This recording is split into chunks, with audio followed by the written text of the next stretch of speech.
Bapak, Ibu, Saudara-saudari, kaum muda, remaja, dan anak-anak yang terkasih, berkah dalam Gusti. Selamat berjumpa kembali melalui media ini. Salam sejahtera, bahagia, dan sehat, serta salam hati rindu akan Allah Sang Kasih Sejati. Tetap dalam kesetiaan pada iman, harapan, dan kasih. Tak kunjung henti berdaya upaya untuk bertahan dalam masa pandemi ini untuk mencukupi kebutuhan hidup sehari-hari. Semangat berkobar terjaga untuk datang ke gereja dan merayakan perayaan Ekaristi sesuai dengan jadwal, dengan pegang teguh pada protokol liturgi peribadatan dan protokol kesehatan. Sumurate kidung rembulan kang tumantul ana ing pinggire segara, ngelingake lelakon atiku kang tansah nandhang kedarang-darang.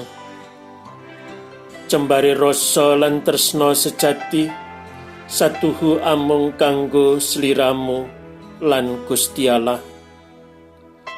Ananging ora ngira awake dhewe ketaman ing pagebluk iki kang ora kanyono-nyono. Wancine Surya pancen wis kudu rumangsang ing wayah nendra. Atiku sansaya kajuwing-juwing mikirake kahanan sliramu.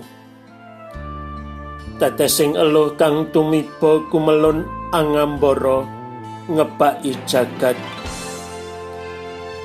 Jebul aku ra kuwawa kanggo nyirnakake tresna lan kangenku marang sliramu. Dene saiki aku mung bisa memuji.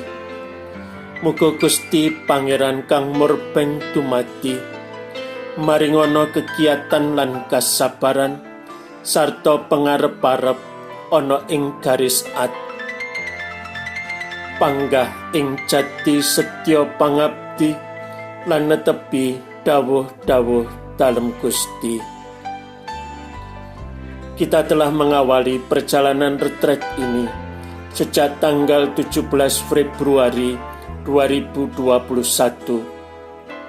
Sungguh sangat indah dan sangat agung karena kita menerima tanda abu tidak di dahi, melainkan ditaburkan pada kepala kita.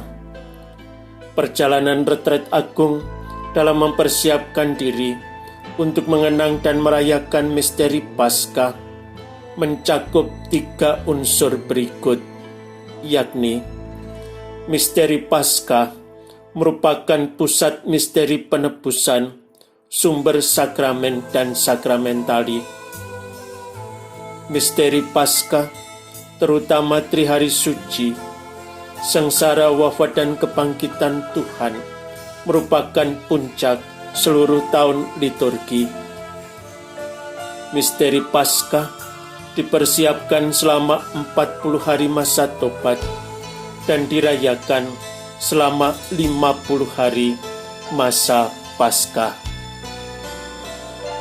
Bapak, Ibu, Saudara-saudari, kaum muda, remaja, dan anak-anak yang terkasih, di bulan ini kita mengenang peristiwa 1 tahun yang lalu, di mana secara resmi bangsa Indonesia memberikan pernyataan resmi bahwa virus COVID-19 telah masuk dan menginfeksi warga negara.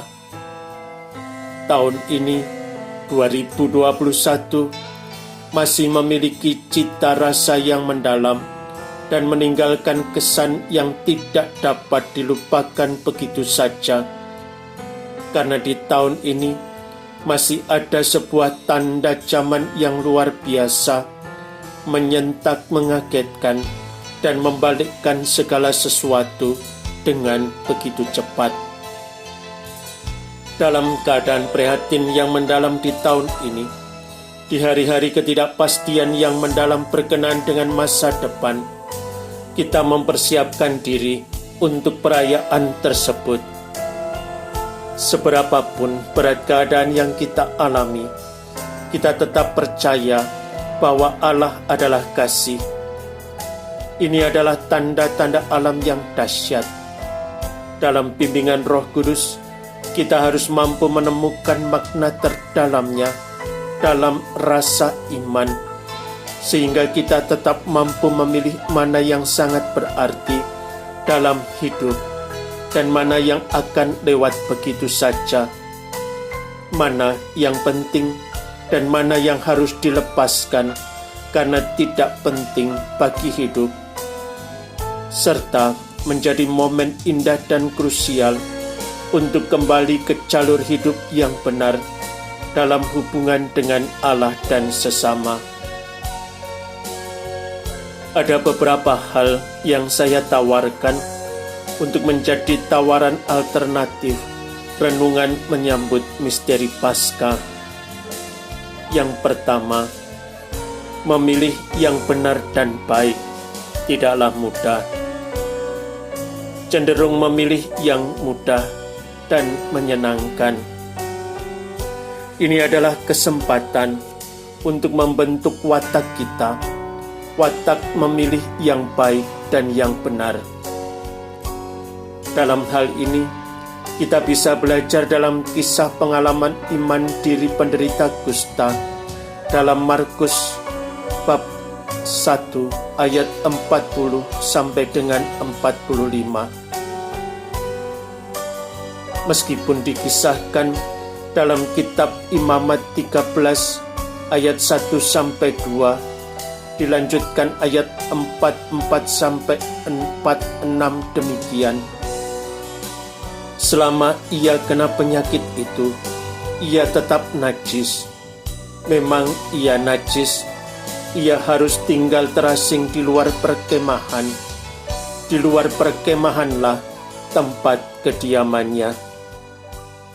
Namun kita menangkap realitas yang lain, bahwa orang kusta itu tidak menyerah kepada keadaannya, dan justru melawan segala sesuatu yang menjadi rintangan baginya. Ia memberanikan diri dan mengumpulkan daya upayanya untuk mengatasi penderitaannya dan atas perlakuan masyarakat, sehingga ia justru malahan menjangkau Tuhan Yesus. Ia datang dan berlutut di hadapan Tuhan Yesus, sembari menyampaikan kerinduan dan harapan hatinya, sebuah harapan yang paling mendasar sekaligus mendalam. Apapun resikonya, ia memberanikan diri untuk memohon pertolongan dari Tuhan Yesus. Terungkap bahwa harapan untuk tidak menyerah dalam keadaan, ingin terlibat kembali dan ambil bagian dalam suka dan duka perjuangan masyarakat. Ia ingin hidup secara lumrah dan normal. Berkat tekadnya yang ditanggapi oleh Tuhan Yesus, ia tidak hanya menjadi tahir, melainkan menjadi sembuh, pribadi yang utuh kembali, lahir dan batin. Maka tidak ada pilihan terbaik yang lain selain memberikan kesaksian dan mewartakan serta memberitakan pengalaman pribadinya akan kebaikan Tuhan. Masa yang sangat sulit dan suram ini, kita tidak mau menyerah dalam ketidakberdayaan dan dibelenggu oleh keterpurukan. Dalam nama Tuhan Yesus, kita memilih untuk menemukan kembali hidup dengan mendekatkan diri pada Tuhan Yesus. Kita harus tetap memilih dalam kenyataan hidup yang berat ini, memilih yang berarti dan yang bermakna, yang baik dan yang benar. Dengan memilih yang berarti dan yang bermakna, yang baik dan yang benar, kita semakin dapat mengasihi semakin terlibat dan semakin menjadi berkat. Ini adalah pedoman untuk melangkah sebagai murid-murid dan pengikut Kristus. Contohnya adalah memilih mengikuti protokol kesehatan, memutuskan untuk aktif terlibat dalam mengakses program nasional vaksinasi COVID-19 ini. 2. Harapan sebagai air hidup memampukan seseorang yang beriman melanjutkan perjalanan sejarah hidupnya. Ini adalah salah satu bagian dari pesan Papa Suci Paus Fransiskus untuk Prapaskah 2021. Pesan ini diberi judul, "Marilah kita pergi ke Yerusalem." Apakah isi dari bagian ini? Tuhan Yesus berbicara tentang masa depan yang tidak akan berakhir karena kesalahan kita, kekerasan dan ketidakadilan, dosa yang menyalibkan Sang Kasih. Tuhan Yesus tetap berbicara tentang pengharapan akan masa depan karena Allah adalah kasih dan juga karena kasih Allah. Dalam masa yang serba sulit dan sangat memprihatinkan ini, ketika segala sesuatu tampak sangat rapuh dan tidak pasti, inilah saat berpaling kembali kepada Allah yang dengan sabar dan penuh kasih memelihara ciptaannya, di mana kita sering memperlakukan Dia dengan tidak benar dan tidak sepantasnya. Dengan sabar pengampunan Allah selalu ditawarkan kepada semua orang. Kita membutuhkan hati terbuka dan jujur menerima kasih karunia pengampunan dari Allah yang terletak di jantung pertobatan kita dengan menerima sakramen tobat. Setelah menerima kasih kerahiman dan pengampunan dari Allah, kita memiliki daya-daya untuk mewartakan indahnya pengampunan yang penuh penghiburan, pengampunan yang menguatkan harapan. Kita dapat menawarkan pengampunan Allah kepada siapapun melalui kesediaan kita untuk masuk ke dalam dialog yang penuh perhatian dengan orang lain dan memberikan penghiburan kepada sesama yang sedang mengalami kesedihan dan kepedihan. Pengampunan Allah ditawarkan juga melalui perkataan dan perbuatan kita, membuka cakrawala pengharapan kita bahwa dalam masa pandemi yang masih berkepanjangan ini, kita akan mengalami anugerah Paskah persaudaraan dengan kata-kata dan perbuatan dan pelayanan kita dalam dialog kasih. Di masa Prapaskah ini, kita dapat mengawali membangun pengharapan dengan keutamaan Injili, seperti semakin peduli mengucapkan kata-kata penghiburan, kekuatan, pelipur lara, dan pembangkit semangat. Kita bisa mulai menghindarkan diri dari bentuk kata-kata yang merendahkan, menyedihkan, amarah, atau menunjukkan cemoohan atau hujatan. Pasca persaudaraan ini dapat kita rintis sejak saat ini, guna memberikan pengharapan kepada orang lain. Kadang-kadang cukup dengan bersikap baik semata, bersedia menyingkirkan segala sesuatu untuk menunjukkan minat atau kepedulian, memberikan karunia senyuman, mengucapkan kata-kata penyemangat, mendengarkan di tengah-tengah ketidakpedulian yang berlaku umum. Kasih bersukacita melihat sesama bertumbuh. Oleh karena itu, kasih menderita ketika orang lain menderita, kesepian, sakit, tanpa tempat tinggal, dihina. Kasih bukan sekadar kepekaan perasaan, karena kasih adalah cara terbaik untuk menemukan jalan perkembangan yang berlaku bagi semua orang. Kasih adalah lompatan hati, karena kasih membawa setiap orang keluar dari dirinya sendiri dan menciptakan ikatan berbagi dan persekutuan. 3. Kebutuhan untuk berdoa. Bertemu diam-diam dengan Allah sendiri adalah terang dan inspirasi batin. Untuk apa? Terang dan inspirasi batin untuk menanggapi tantangan dan kepedihan hidup kita sehari-hari. Di dalam Yesus Kristus, Allah menjadikan segala sesuatunya menjadi baru. Tentang doa dan berdoa, ada beberapa sabda Tuhan Yesus yang bisa kita renungkan bersama. Dalam Injil Matius bab 6 ayat 6, Tuhan Yesus memberikan ajakan demikian. Tetapi jika engkau berdoa, masuklah ke dalam kamarmu, tutuplah pintu, dan berdoalah kepada Bapamu yang ada di tempat tersembunyi. Maka Bapamu yang melihat yang tersembunyi akan membalasnya kepadamu. Dari sini kita dapat menangkap bahwa berdoa merupakan jantung hati dari murid-murid Tuhan Yesus.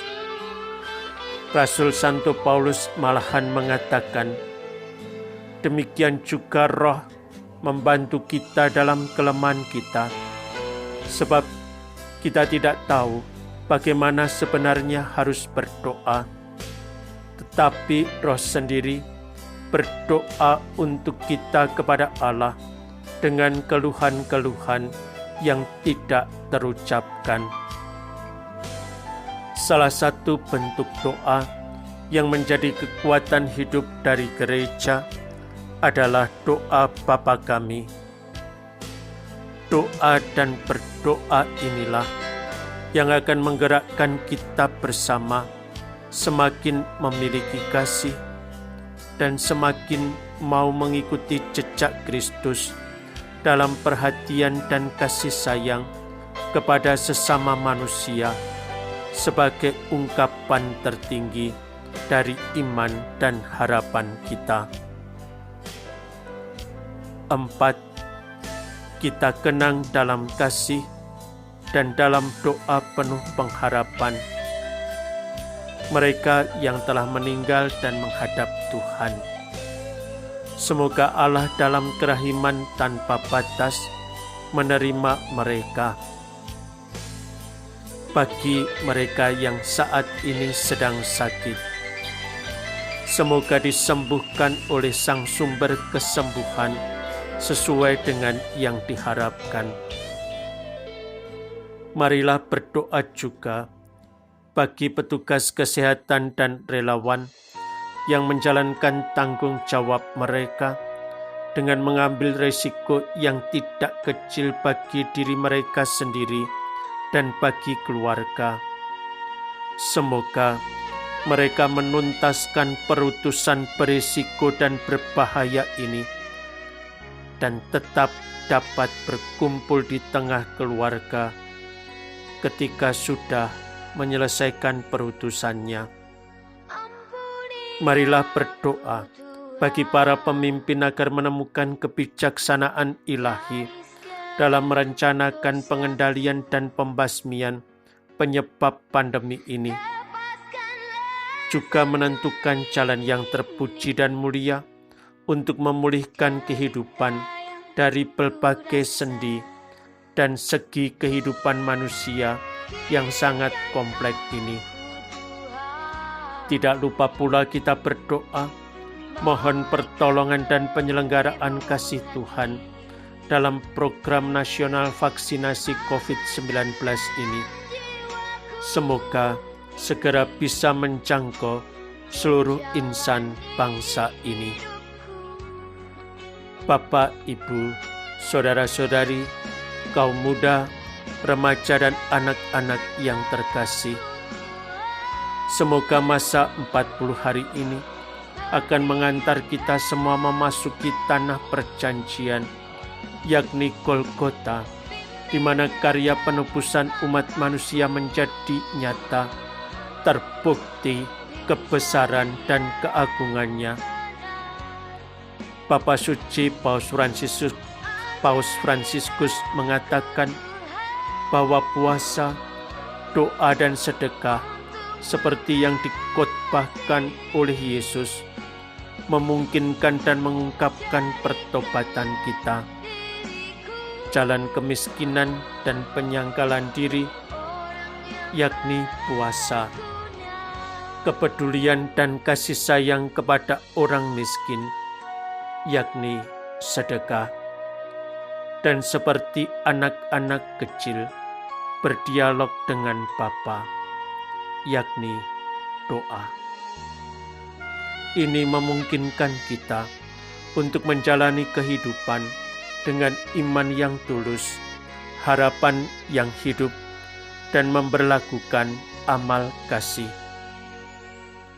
Maka marilah dari pihak kita, yang pertama, tetap setia dalam mendaraskan renungan dan doa-doa kita, secara khusus doa Jalan Salib.